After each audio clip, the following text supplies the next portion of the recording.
ಕತ್ತೆ ಮತ್ತೆ ಹುಲಿ ತುಂಬಾ ಚರ್ಚೆ ಮಾಡ್ತಾ ಇರ್ತವೆ. ಯಾವ ತರ ಅಂದ್ರೆ ಈ ಆರ್ಗ್ಯುಮೆಂಟು ಒಂಥರ ಬಹಳ ಜೋರಾಗಿ ನಡೀತಾ ಇರುತ್ತೆ. ಈ ಸಂದರ್ಭದಲ್ಲಿ ಕತ್ತೆ ಇದ್ದಿದ್ದು ಹೇಳುತ್ತೆ, ಈ ಹುಲ್ಲು ನೀಲಿ ಕಲರ್ ಇದೆ ಅಂತ. ಅದಕ್ಕೆ ಹುಲಿ ಹೇಳುತ್ತೆ, ಈ ಹುಲ್ಲು ಹಸಿರು ಕಲರ್ ಇದೆ ಅಂತ. ಸರಿ ಇದ್ಯಾಕಪ್ಪ ನನಗೂ ನಿನಗೂ ಅಂತ ಹೇಳಿ ಕತ್ತೆ ಏನ್ ಹೇಳುತ್ತೆ, ಬಾ ನಮ್ಮ ಕಾಡಿನ ರಾಜ ಸಿಂಹದ ಹತ್ರ ಹೋಗೋಣ. ಅವ್ನು ತೀರ್ಪು ಕೊಡ್ತಾನೆ ಅಂತ ಹೇಳಿ ಸಿಂಹದ ಹತ್ರ ಕರ್ಕೊಂಬರುತ್ತೆ.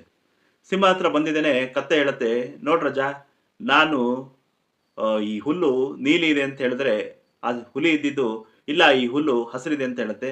ನೀನೇ ಇದಕ್ಕೆ ತೀರ್ಪು ಕೊಡಬೇಕು ಅಂದಾಗ, ಆ ಸಿಂಹ ಹೇಳುತ್ತೆ, ನಿನ್ ಕತ್ತೆ ನೀನು ಸರಿಯಾಗಿ ಹೇಳಿದ್ಯಾ, ಈ ಹುಲ್ಲು ನೀಲಿ ಕಲ್ಲರೇ ಇರೋದು ಅಂತ ಜಡ್ಜ್ ತೀರ್ಪು ಕೊಡುತ್ತೆ. ಆದ ತಕ್ಷಣ ಆ ಕತ್ತೆಗೆ ಖುಷಿ ಆಗತ್ತೆ. ಏನ್ ನನ್ನ ಪರವಾಗಿ ತೀರ್ಪು ಬಂತು ಅಂತ ಡ್ಯಾನ್ಸ್ ಮಾಡ್ಕೊಂತ, ಕುಣ್ಕೊಂತ ವಾಪಸ್ ಹೊರಗಡೆ ಹೋಗುತ್ತೆ. ಆದ್ರೆ ಹೊರಗೆ ಹೋಗ್ತಿದ್ದಂಗೆ ತಕ್ಷಣ ಏನೋ ಒಂಥರ ಮನಸ್ಸಿಗೆ ಕಸಿವಿಸಿ ಅಂತ, ಅಲ್ಲ ಅಪ್ಪ ಅವನೇನೋ ನನ್ನ ಪರವಾಗಿ ತೀರ್ಪು ಕೊಟ್ಟ ರಾಜ. ಆದ್ರೆ ನನ್ನ ಸಮಯ ಹಾಳು ಮಾಡಿದ್ದ ಆ ಹುಲಿಗೆ ಯಾವುದೇ ಶಿಕ್ಷೆ ಕೊಡ್ಲಿಲ್ಲಲ್ಲ ಅಂತೇಳಿ ಏನ್ ಮಾಡುತ್ತೆ, ತಕ್ಷಣ ಒಳಗೆ ಬಂದು ಸಿಂಹಂಗೆ ಹುಲಿಗೆ ಶಿಕ್ಷೆನೇ ಕೊಡ್ಲಿಲ್ಲ ಅಂತ ಹೇಳುತ್ತೆ. ಅದಕ್ಕೆ ಸಿಂಹ ಹೌದಲ್ಲ, ಹಂಗಾರೆ ಹುಲಿ ಇನ್ 3 ದಿನ ನೀನ್ ಯಾರ ಹತ್ರನೂ ಮಾತಾಡ್ಬಾರ್ದು, ಮೌನವಾಗೇ ಇರಬೇಕು ಅಂತ ಹೇಳುತ್ತೆ. ಅದ ಇನ್ನೇನ್ ಶಿಕ್ಷೆ ಕೊಟ್ನಲ್ಲ ಅಂತ ಕತ್ತೆ ಮತ್ತೆ ಖುಷಿಯಾಗಿ ಹೋಗುತ್ತೆ.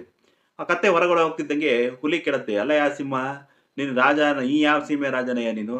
ನೀನು ಅದ್ ನೋಡ್ರೆ ಆ ಕತ್ತೆ ಹುಲ್ಲನ್ನ ನೀಲಿ ಅನ್ನತ್ತೆ, ನೀನುನು ಅದನ್ನೇ ನೀಲಿ ಅಂತ ಹೇಳ್ತೀಯಲ್ಲ, ಹುಲ್ಲು ಹಸಿರಿರುತ್ತಾನೆ, ಇಡೀ ಜಗತ್ತಿಗೆ ಗೊತ್ತು ಅಂತ ಹೇಳುತ್ತೆ. ಅದಕ್ಕೆ ಸಿಂಹ ಹೇಳುತ್ತೆ, ಆ ಹುಲ್ಲು ಹಸಿರು ಇದೆ ಅಂತ ನನಗೂ ಗೊತ್ತು, ನಿನಗೂ ಗೊತ್ತು, ಇಡೀ ಜಗತ್ತಿಗೆ ಗೊತ್ತು. ಆದ್ರೆ ನಾನ್ ನಿನಗೆ ಶಿಕ್ಷೆ ಕೊಟ್ಟಿದ್ದು ಇದಕ್ಕಲ್ಲ. ನೀನು ಆ ಕತ್ತೆ ಜೊತೆ ವಾದ ಮಾಡ್ತಿದ್ಯಲ್ಲ, ಅದಕ್ಕೆ ಕೊಟ್ಟಿದ್ದು.